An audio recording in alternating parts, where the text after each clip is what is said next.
Então, nesta aula, nós vamos estudar os cometas.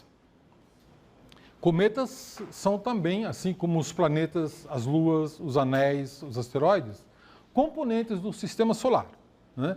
E estudá-los é importante, não só porque eles têm uma fenomenologia bonita e cientificamente interessante, mas pelo fato de eles virem de distâncias muito grandes, eles provavelmente mantêm a composição química que formou originariamente a nuvem do sistema solar. Então, ela representa indícios fósseis muito interessantes do ponto de vista químico.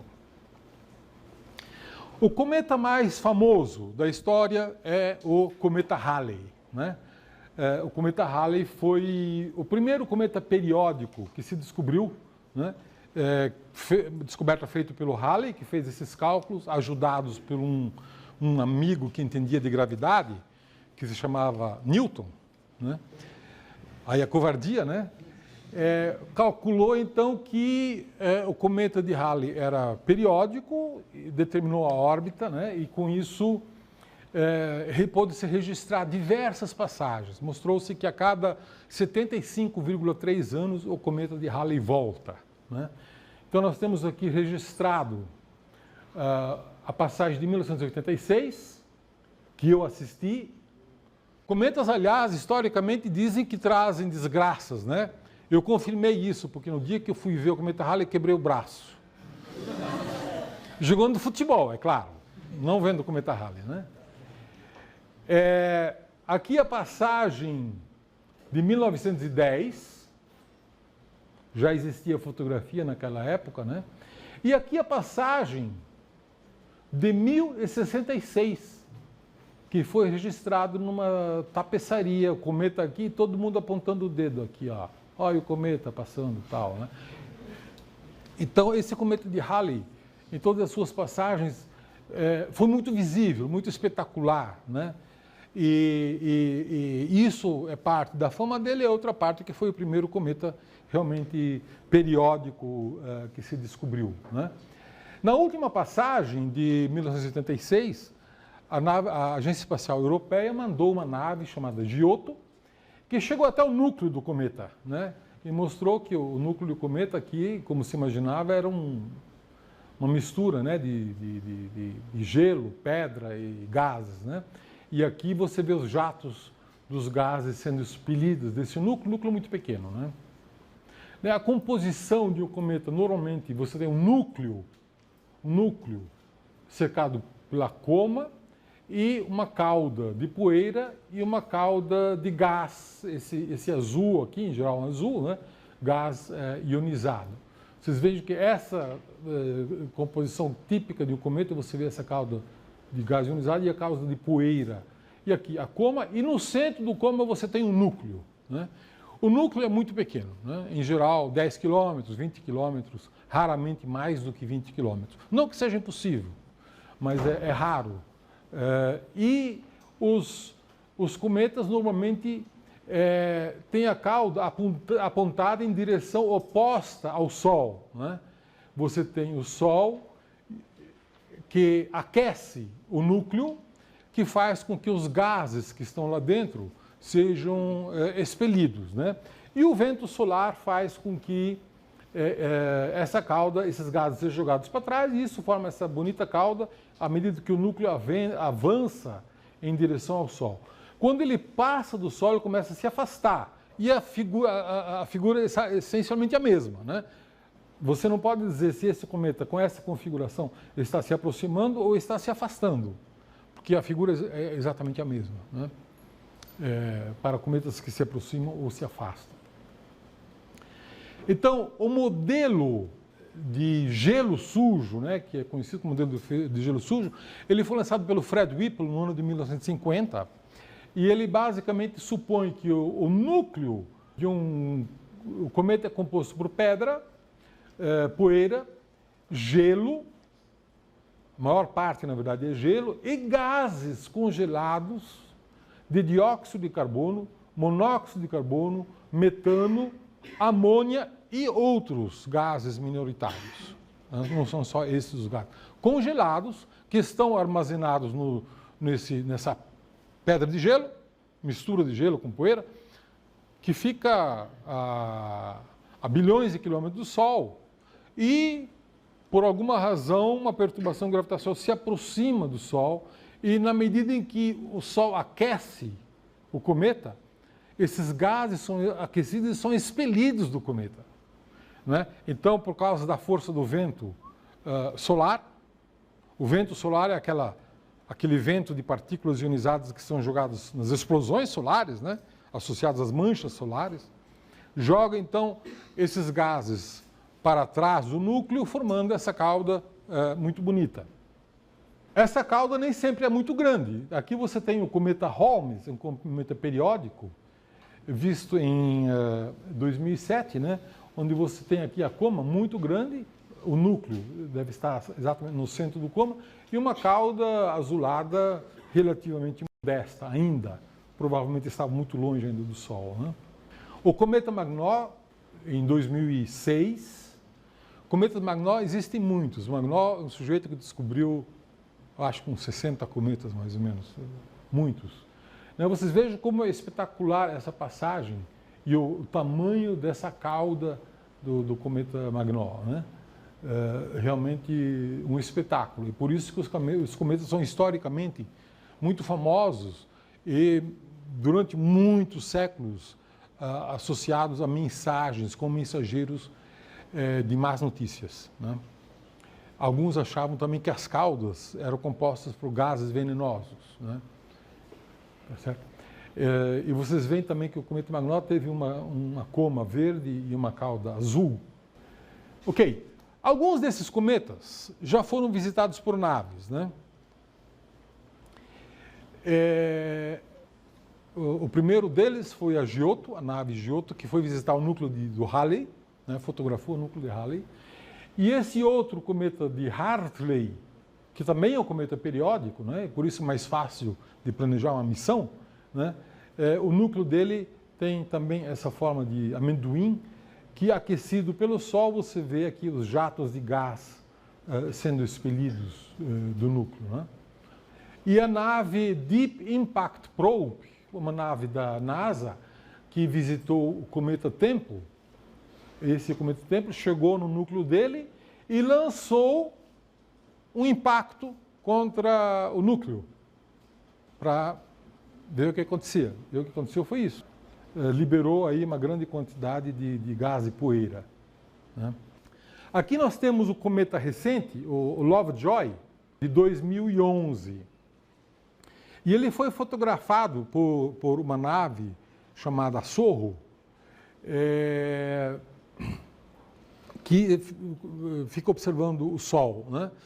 E aqui vocês veem a proximidade do Sol. Isso aqui é o vento solar, o vento sendo expelido das explosões solares. Né?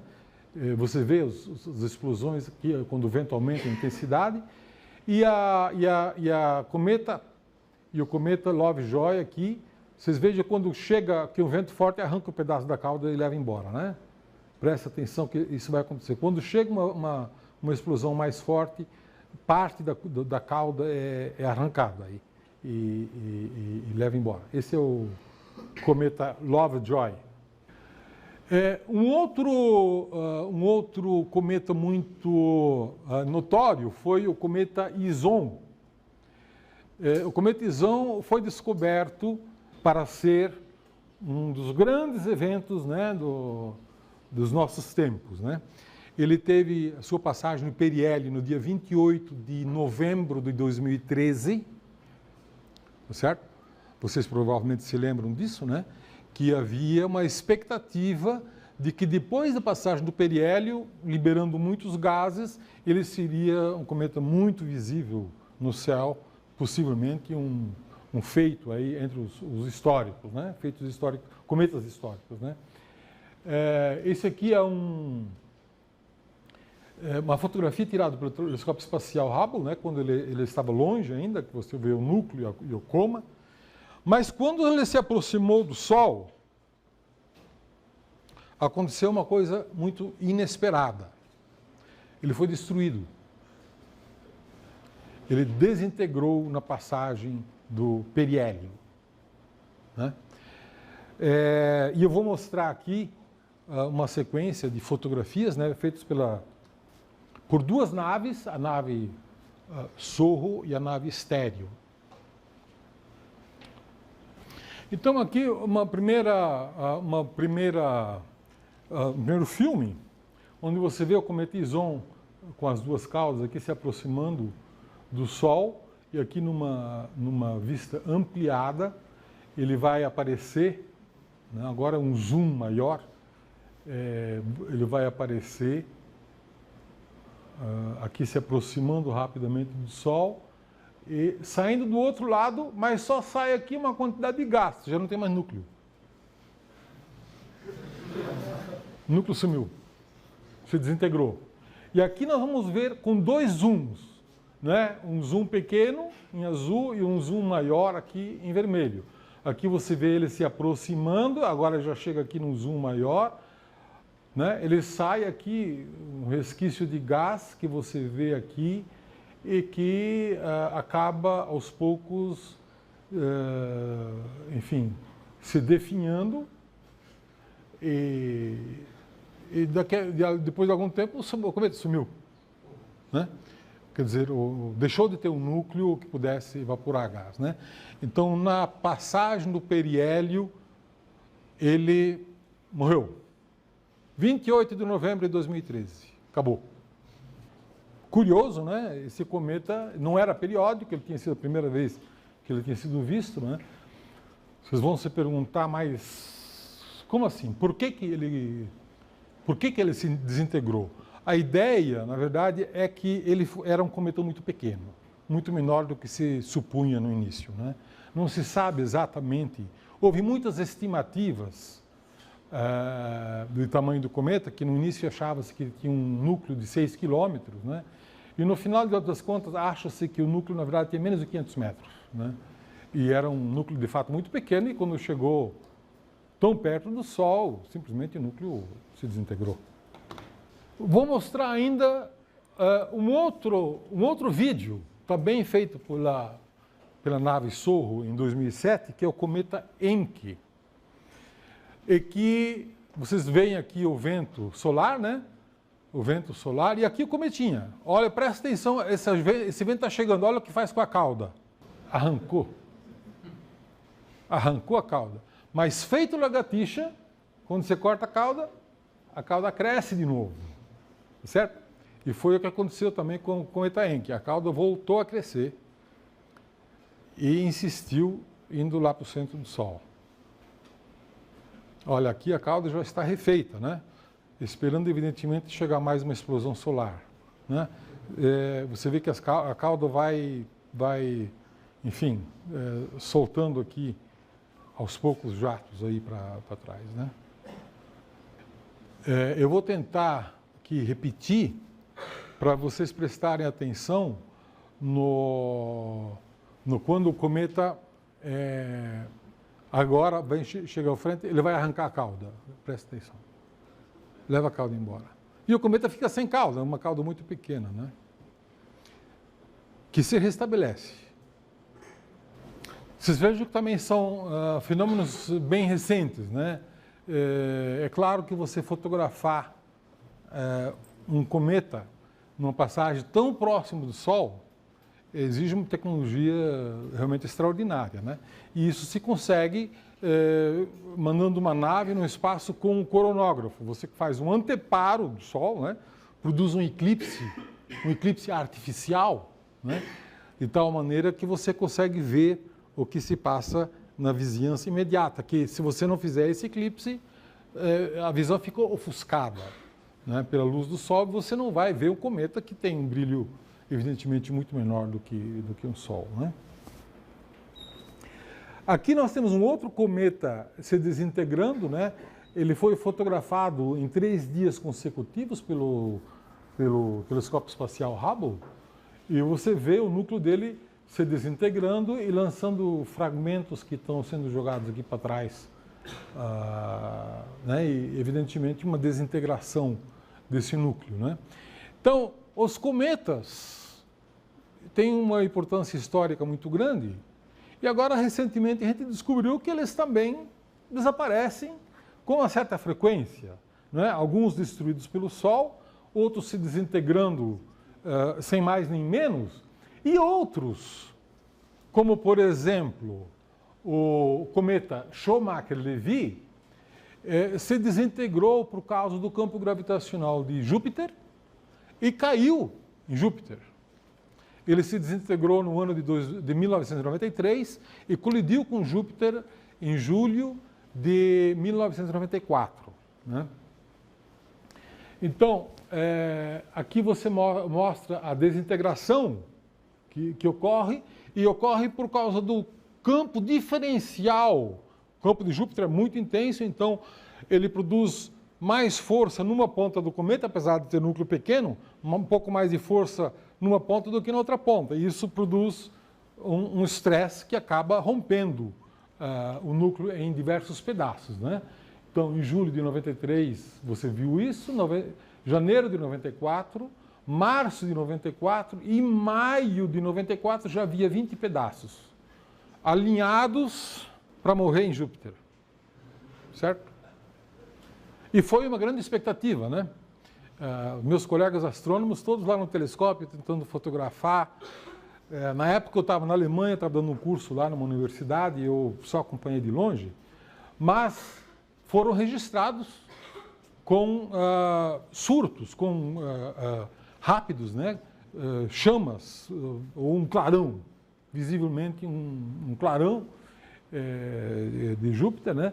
Que depois deixou essas marcas, né? Essas cicatrizes, que mais tarde no ultravioleta foi registrado desta maneira. Isso aqui é a sombra de uma lua, né?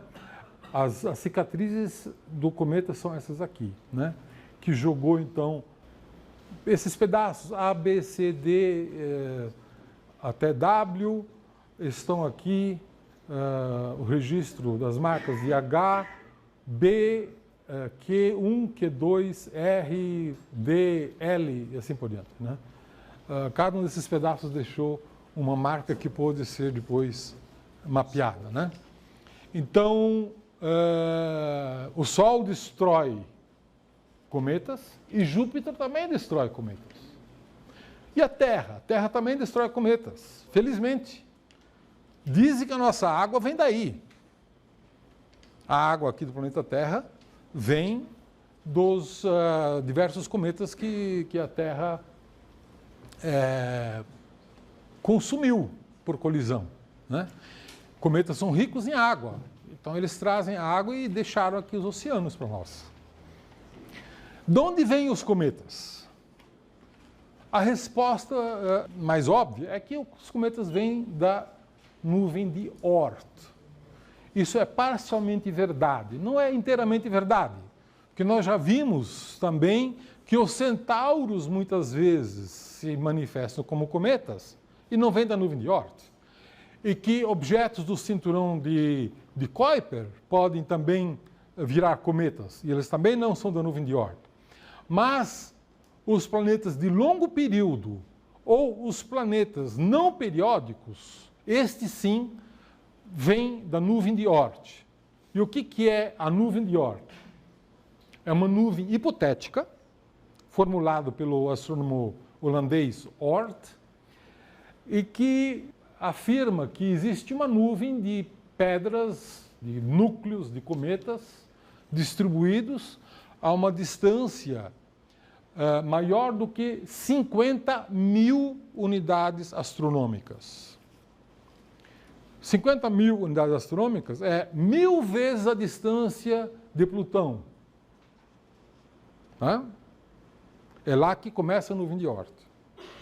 E ela pode se estender até alguma coisa como 1 ano-luz de distância.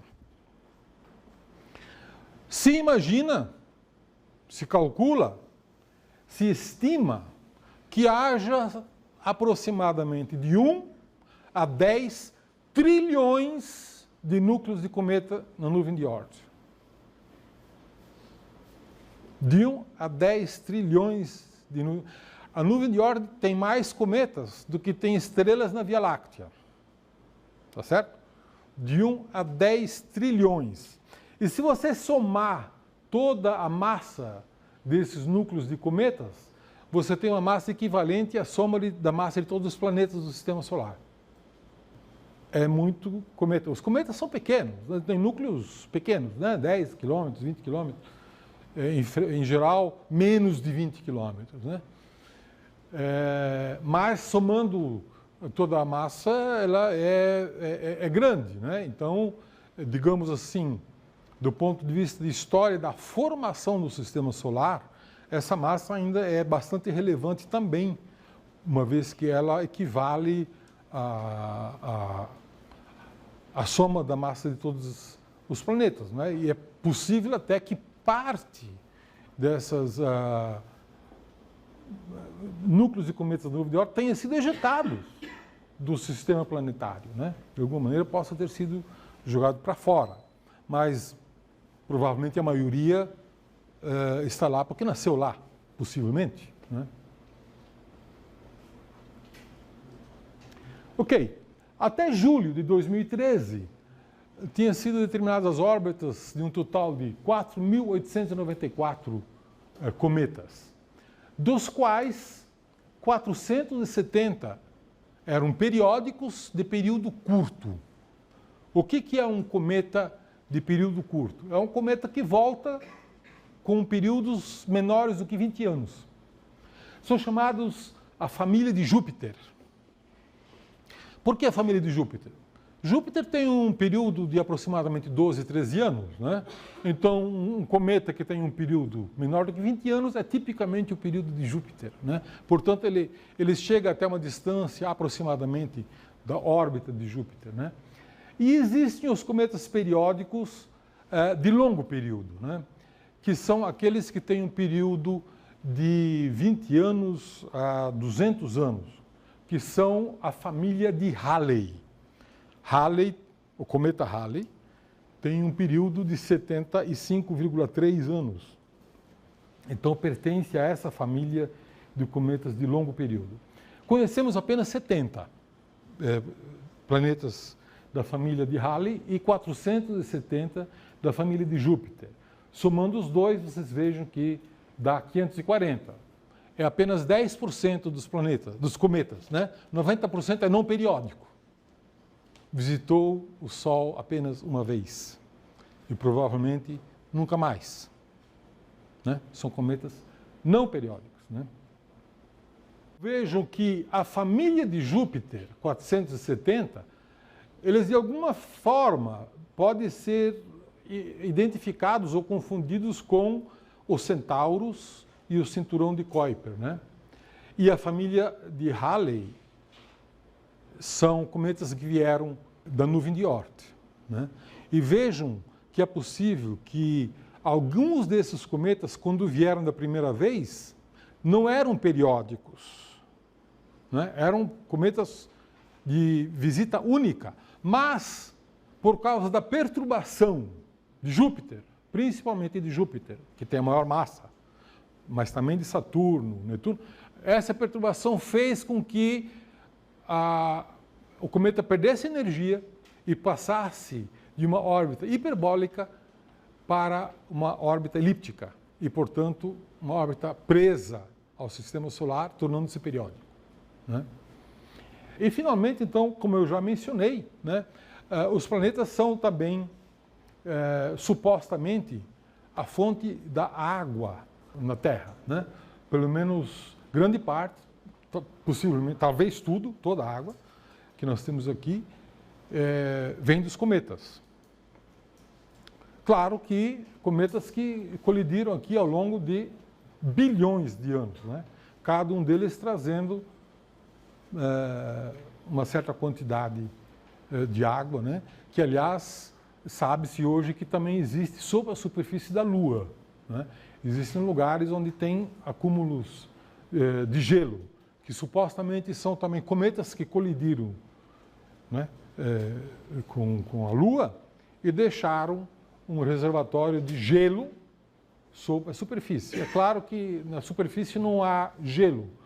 Qualquer gelo teria sido imediatamente evaporado, né, pela luz do Sol e desintegrado pela luz ultravioleta do Sol, né? Mas sob a superfície existem depósitos de gelo também na Lua, né? Supostamente também vindo de cometas que colidiram com a Lua, né?